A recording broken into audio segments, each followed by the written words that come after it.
আসসালামু আলাইকুম। কি অবস্থা সবার? আশা করি সবাই ভালো আছেন। আমি আর আমার ছেলে এই তো বসে আছি। আর সারাদিন কি কি করলাম চলেন সেটা একটু দেখে আসেন, তারপরে বাকি কথা।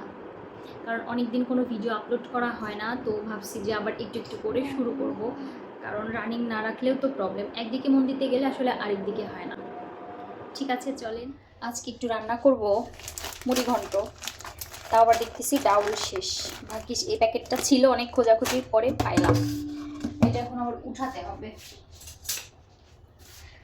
যেই দিন মনে করি যে তাড়াতাড়ি করে রান্না করে ফেলবো, সেই দিনই দেখা যায় কিছুই গোছানো থাকে না।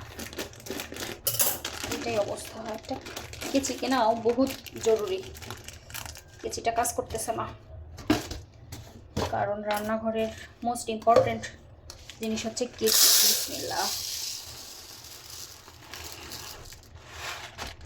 কেচি দিয়ে কাটলে সুন্দর করে আর এই ঝামেলাটা হতো না। এক কোনা কচ করে কেটে দিতাম। মুগ ডাউলটা আবার খুব খাওয়া হয় খিচুড়ি টিচুড়ি দিয়ে। বাস,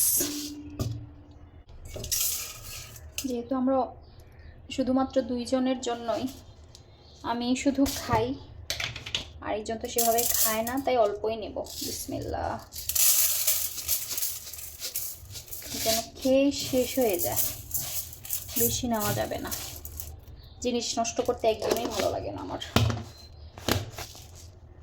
আমি সবসময় যেটা করি, একবারে সব কিছু দিয়ে এই ডাউলটা সিদ্ধ বসাই দিই।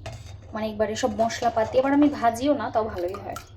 এই যেমন পেঁয়াজ, তারপরে যা যা মশলার কি দরকার একদম সব কিছু দিয়ে সিদ্ধ দিয়ে দিই। পেঁয়াজ, রসুন, কাঁচামরিচ, পরে শুধু মাছটা কষিয়ে এভাবে দেই। এই যে গরম মশলা এভাবে দিলে আমার ভালোই লাগে, খারাপ তো লাগে না। এখন এগুলা সব কিছু দিয়ে সিদ্ধতে বসাই দিব।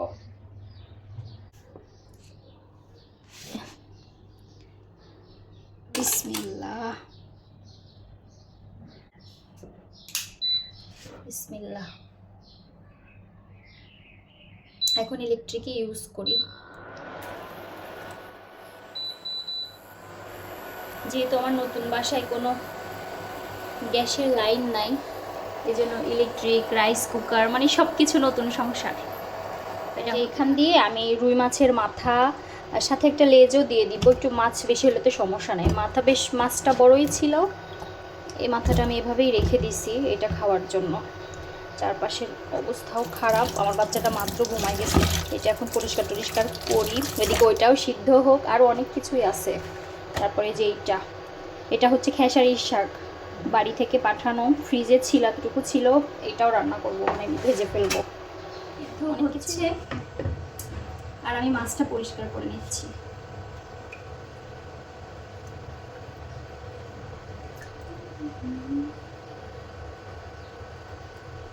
রান্নাটা হলে হয়, তার আগে উঠে যাই।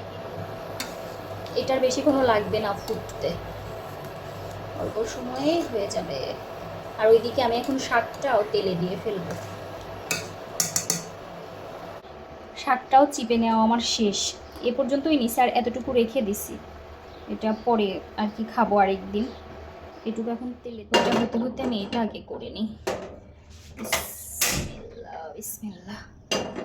শাকটা ভেজে ফেলি, তাহলে তাও আগায় থাকবে।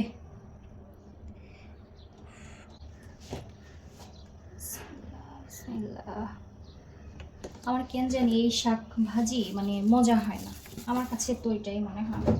কারণটা বুঝি না, যেহেতু অল্প শাক, এতটুকু তেলেই তো বোধহয় হবে। এই যে এটা করে নিছি এখানে, এটা আমার কাছের একটা জিনিস।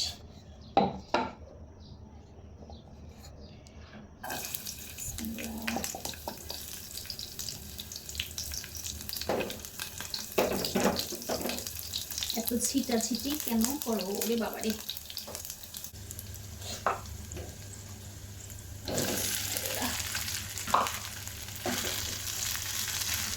জানি না এটা আবার কেমন হয়, যেমন হয় সেরকমটাই দিয়ে নিব, তাছাড়া আর কি করবো।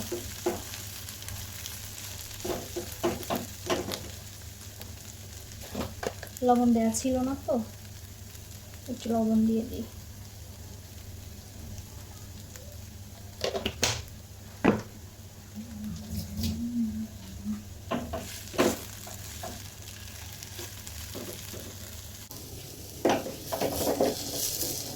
ছেলে ওঠার আগে রান্নাটা হলেই হয়, তাহলে আর টেনশন নেই। আমি যেহেতু মরিচ ভাজিনি, আমি এই চুলাতে এই ডাউলটা রান্না করব, মানে এই পাতিলেই, এই জন্য আগে একটু মরিচ ভেজে নামায় রাখবো। শুকনা মরিচ না হলে তো আবার শাক খাওয়া যাবে না, মজা লাগবে না। পড়ে যাস না, পড়ে যাস না।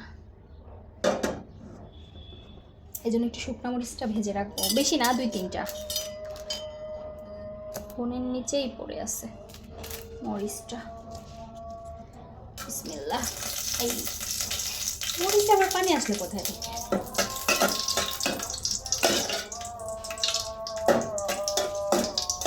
আজান দিয়ে দিচ্ছে আল্লাহ। এই যে মাত্র 3টা মরিচ ভাজলাম, কারণ এত দিয়ে কি হবে। এখন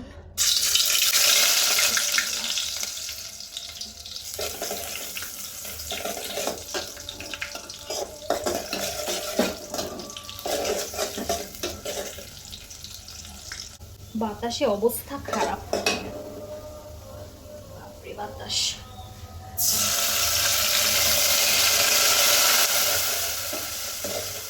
বাতাসটা এই সাইডে তো, এই জন্য মুখে এসে পড়তেছে।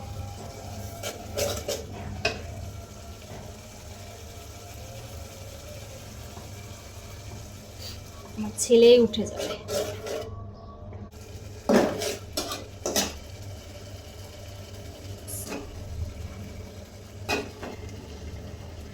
কান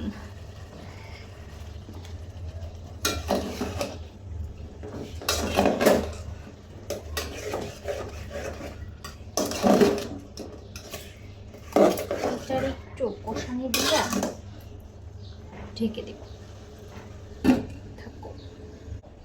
মনে হয় আজকে কিচ্ছু রান্না করব না, অল্প কিছু রান্না টান্না করি, কিন্তু কি হয়, সেই বেশি রান্না হয়ে যায়। একটু একটু করলেও তো আমার জিনিসপাতিগুলো অনেক বেশি নষ্ট হয়, শেষও হতে চায় না। আবার রান্না করতে লাগলে রান্নার যেন হুঁশ থাকে না, অনেক কিছুই রান্না করে ফেলি, যেটা আসলে উচিত না। আমার নিজে তো খেতে ইচ্ছা করে, একরকম জিনিস তো খেতে ভালো লাগে না, মনে হয় সাথে একটু ভাজি থাকবে, একটু ভর্তা থাকবে, একটু সবজি থাকবে, সে তো খায় না। আর আমার রান্নাঘরের অবস্থা খুবই খারাপ, খুবই খারাপ।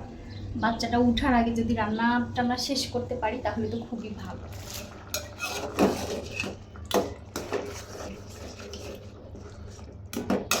এগুলো এখন সব ভেঙে গুঁড়া গুঁড়া করে দিব। অনেকে আছে ভেজে রান্না করে, মানে ভেজেও রান্না করা যায়, ওইটার আলাদা রকম স্বাদ, আলাদা রকম ঘ্রাণ হয়। আমার এরকম ভাল লাগে, যখন যেমন আর কি ইচ্ছা করে সেরকমটাই রান্না করি। এটা ভেঙে ফেলা শেষ। এখন আমি এটা এখনই দিয়ে দেব, কারণ আর সময় নেই। বাচ্চাটা আমার উঠে পড়লে খুব বিপদ হয়ে যাবে। বিসমিল্লাহ বলে দিয়ে দিলাম। যা হোগা। মুড়ো ঘন্ট, এদিকে আমার মুড়ি ঘন্ট টকবক টকবক করে ফুটতেছে, আর অন্যদিকে আমার ছেলেও উঠে চিল্লাচিল্লি শুরু করে দিছে। আর সাথে কিছু অন্য কিছু করতে চাইছিলাম, আজকে আর করা হলো না। থাক, আসি। বিস্কিট খাবে বায়না ধরছে।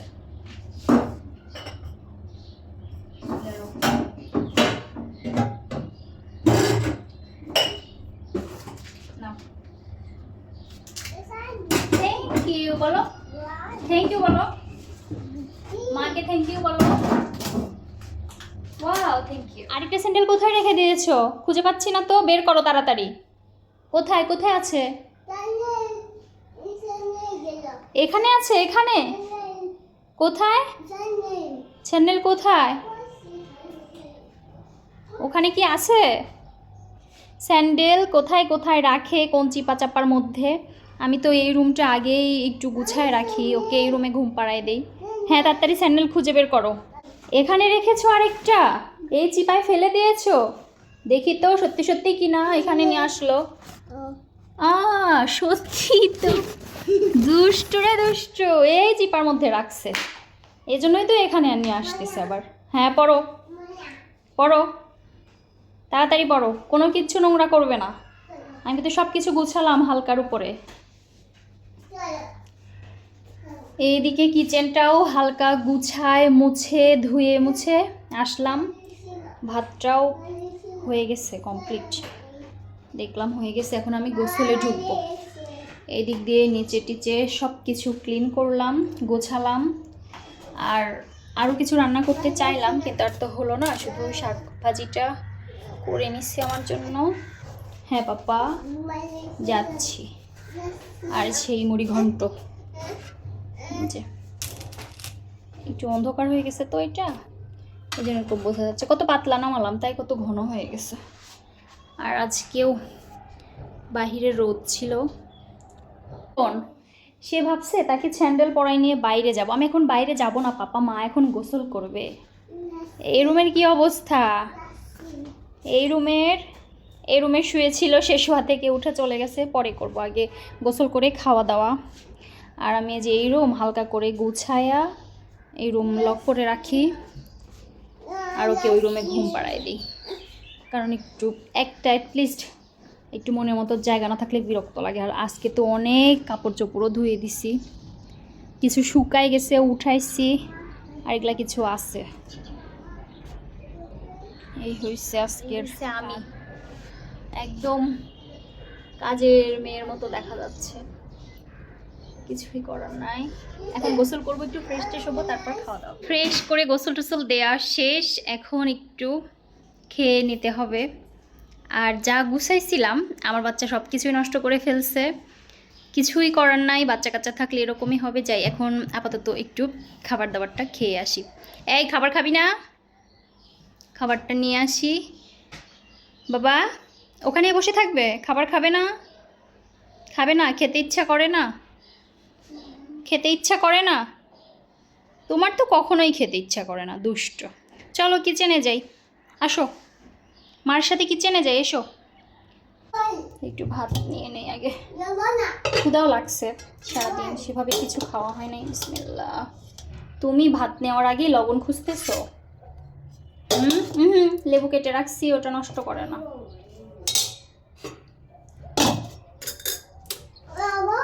জানি না শাকটা কেমন যে হয়েছে।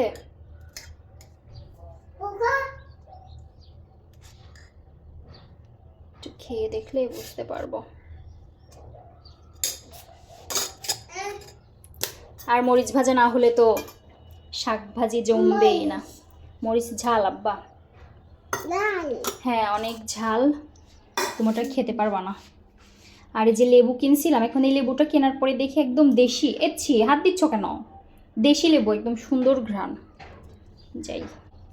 আর এই যে এটা সেই ডাউলটা রান্না করলাম, ওইটা কত ঘন হয়ে গেছে, কতটা পাতলা কিন্তু নামালাম এরকম ঘন হয়ে গেছে। আচ্ছা এটাও পরে খেয়ে দেখবো, আগেগুলো দিয়ে খাওয়া শেষ করি, তারপর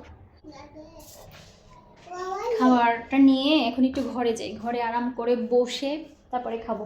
আর সব্বু ছেলেটা ঠিকঠাক মতো খেতে দিলে হয়। একটু টিভি দেখবো। এই যে এখন আমি আমার বিড়ালের সাথে সময় কাটাবো।